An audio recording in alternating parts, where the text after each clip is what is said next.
بسم اللہ الرحمن الرحیم۔ وہ آج نہ چاہتے ہوئے بھی کالج جانے کے لیے تیار ہو رہی تھی۔ اسے کوئی جلدی نہ تھی۔ اس کی مما کو 2-3 دن پہلے پتہ چل گیا تھا کہ کلاسز سٹارٹ ہو گئی ہیں۔ انہوں نے سختی سے کہا تھا کہ وہ آج سے کالج ضرور جائے۔ پہلے ہی 1 سال ضائع ہو چکا ہے، اب دوبارہ اسی کلاس سے سٹارٹ کرنا ہے۔ اگر کلاس اٹینڈ نہیں کرو گی تو پاس کیسے ہوگی؟ اس نے ہلکا پھلکا ناشتہ کیا، بیگ پکڑا اور تھکے تھکے قدموں سے کالج کی طرف روانہ ہو گئی۔ تقریباً 4 مہینے پہلے کا دن یاد آنے لگا، جب داخلہ کی آخری تاریخ تھی۔ اس کی ماما نے کئی ماہ کی بچت سے اس کے لیے داخلہ فیس کا بندوبست کیا تھا۔ وہ فارم نتھی کر رہی تھی کہ کسی نے اس کے داخلہ فارم چرا لی۔ وہ داخلہ فیس سے محروم ہو گئی۔ اس کا برا حال تھا۔ اس نے بہت ڈھونڈا، بلکہ کئی فرینڈ نے ساتھ مل کر دوسری بچیوں کے بیگ، جیومیٹری باکس اور کتابیں وغیرہ دیکھیں، مگر داخلہ فیس کو آسمان کھا گیا یا زمین، کچھ نہ پتہ چلا۔ اس نے گھر آ کر نہ بتایا، کیونکہ اس کی ماما نے کئی ماہ بچت سے اسے داخلہ فیس دی تھی۔ وہ روتی ہوئی گھر آئی۔ جب اس کی ماما نے پوچھا تو اس نے طبیعت خراب کا بہانہ کر دیا۔ اسے علم تھا کہ اس کی ماما کی دوبارہ فیس دینے کی سکت نہیں۔ ویسے بھی آج آخری تاریخ تھی۔ اس میں اتنا حوصلہ نہیں تھا کہ وہ اپنی ماما کو حقیقت بتائے۔ ڈیٹ شیٹ آئی۔ اس نے اپنی فرینڈ سے لے کر اس کی فوٹو کاپی بنوا لی اور امتحان کی تیاری کرنے لگی۔ اسے پڑھتا دیکھ کر اس کی ماما بہت خوش تھی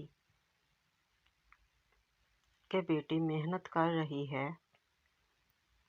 وہ ڈیٹ شیٹ کے مطابق پیپر کے لیے بھی گئی۔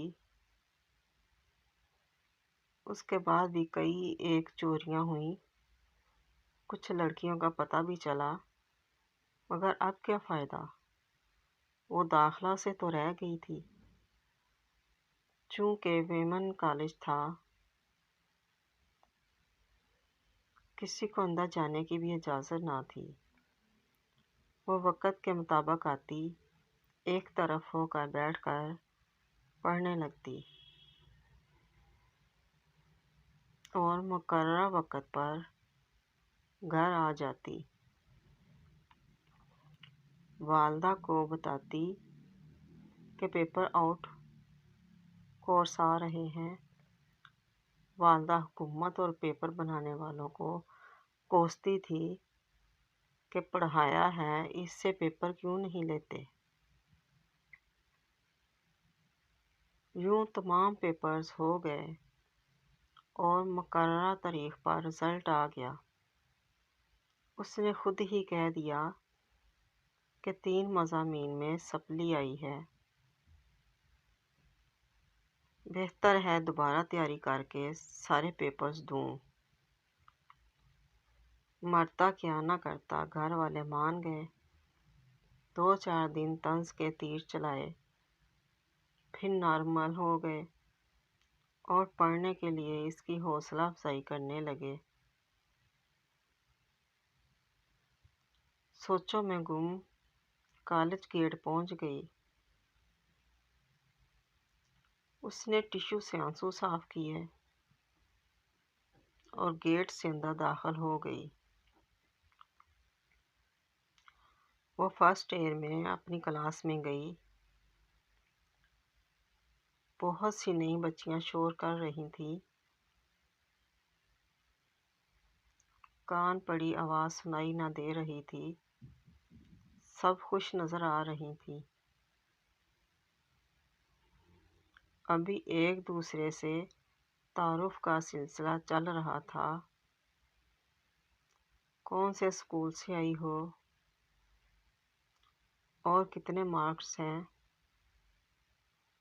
وہ دیکھ کر حیران رہ گئی تھی، ان میں شبانہ بھی تھی۔ دوسری لڑکیاں تو اس کی طرف لپکیں، مگر شبانہ نے منہ دوسری طرف کر لیا۔ وہ حیران تھی کہ ان میں شبانہ کیوں ہے، وہ تو کافی ہوشیار لڑکی تھی۔ ہیلو شبانہ، کیسی ہو؟ ادھر کدھر آئی ہو؟ مشل کا کیا حال ہے؟ تمہاری سروج کیسی ہے؟ بھائی تمہارے کتنے مارکس تھے؟ اس نے ایک ہی سانس میں پوچھا۔ شبانہ نے اپنے بارے میں بتانے کے بجائے اس سے پوچھا، تم یہاں کیسے ہو؟ میں تو اس کلاس میں رہ گئی تھی۔ تمہیں پتہ ہے کہ آخری تاریخ کو میری داخلہ فیس کسی نے نکال لی تھی، جس کی وجہ سے میں پیپر نہ دے سکی۔ میرا ایک قیمتی سال ضائع ہو گیا۔ اور تم سناؤ، کیسے ملنے آئی ہو؟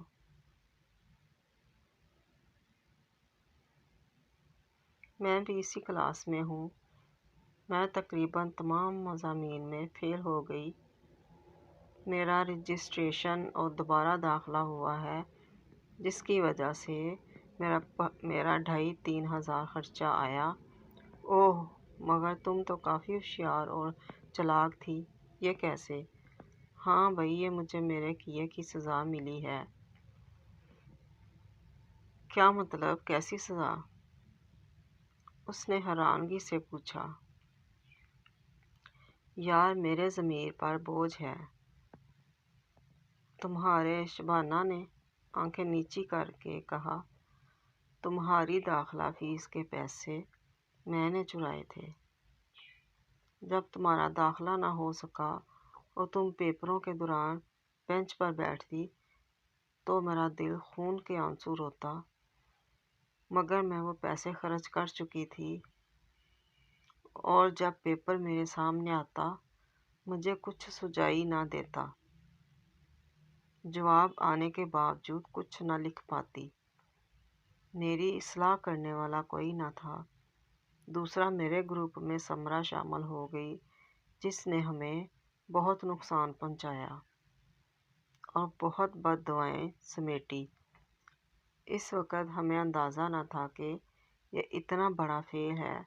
میں تو فیل ہو گئی، مگر سمرا نقل کرتے ہوئے پکڑی گئی۔